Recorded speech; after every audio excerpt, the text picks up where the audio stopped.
So how's it going now with your new prime minister? Is it going well? It's quite fresh. Yeah.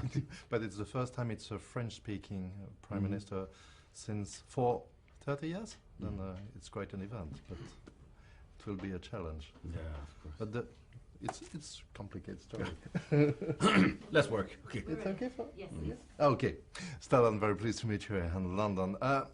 As an actor from Sweden, were you at once convinced by the project of an American remake of the Millennium Trilogy? I didn't care actually, at all. I'd seen the Swedish film, Danish-Swedish film, but I wanted to work with Fincher, and he happened to be doing The Girl with the Dragon Tattoo, so it didn't matter to me. But it's not a remake. It's another film based on the same book. It's like they're shooting Anna Karenina here in town now for the, what is it, 50th time or something. So you can do that.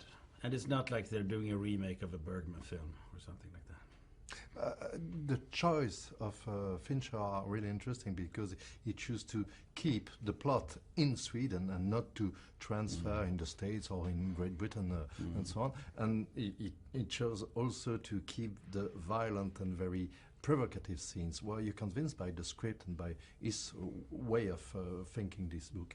Absolutely, and Steve Zalian is writing the script, and I knew it would be good, well-written script. But also, Fincher talked to the first time we met, he talked to me about what he wanted to do, and I was really onto.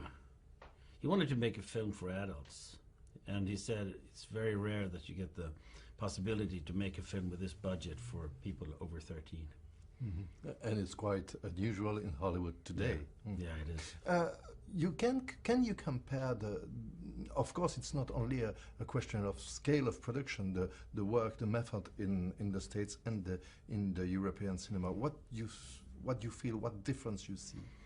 Well, it's the working method.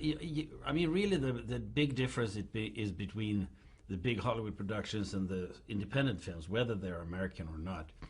But the American working culture is different from the Scandinavian. In Scandinavia, everybody can do everything on a film set because it's so small crews, and everybody's also involved in the process of making decisions, which means that a Swede is not very hierarchical at all. A Swede wants to know why he's going to do something. In America, it's enough that you're told by your superior, do that, and you'll do it. But and that, I think, created some friction when they started working with a half Swedish crew and half American crew. Because they want to know, yeah, but why? And they want to be a part of the process to the decision, too. But it was fun. I had one foot in each camp, so I could understand both sides. Last thing shortly, can you explain the success of the Nordic thrillers and Nordic detective novels nowadays? There are several reasons. I mean, in general, you could say that the tradition from Sjöwall Wahlöö back in the 60s is that Swedish crime stories are usually very much involved in the society they take place in. And it's often a very, to a certain extent, political criticism of the society, which adds something to them. It's also that Swedes don't believe in superheroes, which means that everybody has to be human. Even the hero has flaws and is not capable of everything. Then when it comes to some success like Stieg Larsson's books, it's amazing, but that is also, it's very much the heroine, I think. The character Lisbeth Salander that carries those books and the films. Well, thank you really for this brilliant adult movie. Thank you. Hope to see you. Good job.